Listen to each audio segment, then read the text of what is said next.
Hello friends, સ્વાગત છે તમારું ગુજરાતી રેસીપી કિચનની અંદર। આજે હું તમારી સાથે શેર કરીશ ધાણા જીરું પાવડર બનાવવાની રેસીપી। તો બહાર જેવું ધાણા જીરું પાવડર તમે ઘરે કેવી રીતે બનાવી શકો છો તે આજના વિડીયોમાં આપણે જોઈશું। ચલો ધાણા જીરું પાવડર બનાવવાનું શરૂ કરીએ। તો ધાણા જીરું પાવડર બનાવવા માટે તમે જોઈ શકો છો મેં અહીંયા કઈ કઈ સામગ્રી લીધી છે। તો ધાણા જીરું પાવડર બનાવવા માટે મેં અહીંયા ડીશની અંદર સૂકા ધાણા લીધા છે, 2 તમાલપત્ર લીધા છે, જીરું લીધું છે અને કાળા મરી લીધા છે। તો ધાણા જીરું પાવડર બનાવવા માટે તમારે આટલા મસાલા લેવાના છે।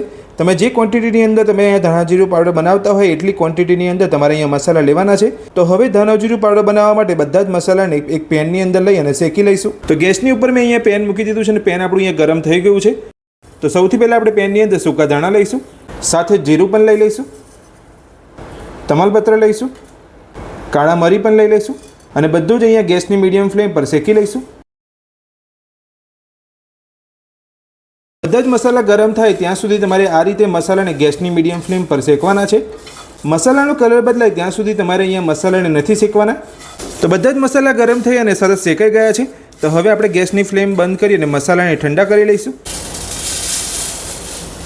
તો બધા જ મસાલા આપણે અહીંયા ઠંડા થઈ ગયા છે। તો હવે આપણે એક મિક્સર જારની અંદર લઈ અને પીસી લઈશું। તો બધા જ મસાલાને આપણે અહીંયા પીસી લીધા છે। તો હવે આપણે ચેક કરી લઈશું। તમે જોઈ શકો છો એકદમ સરસ અહીંયા બધા મસાલા પીસાઈ ગયા છે। તો આ રીતના તમારા મસાલાને પીસવાના છે। તો હવે આપણે પીસેલા મસાલાને ચાળી લઈશું। તો આ રીતે બધા મસાલાને પીસી લીધા પછી તમારે ચાળી લેવાના છે। મસાલાને પીસી લીધા પછી આપણે અહીંયા ચાળી લીધા છે। તમે જોઈ શકો છો અહીંયા ચાળી લીધા પછી અમુક ભાગ અહીંયા રહી ગયો છે। તો હવે આપણે વધેલા ભાગને બીજી વાર પીસી લઈશું। તો બીજી વાર પણ આપણે મસાલાને પીસી અને ચાળી લીધો છે અને તમે જોઈ શકો છો બહાર કરતાં ચોખ્ખો ધાણા જીરું પાવડર બનીને આપણો તૈયાર છે।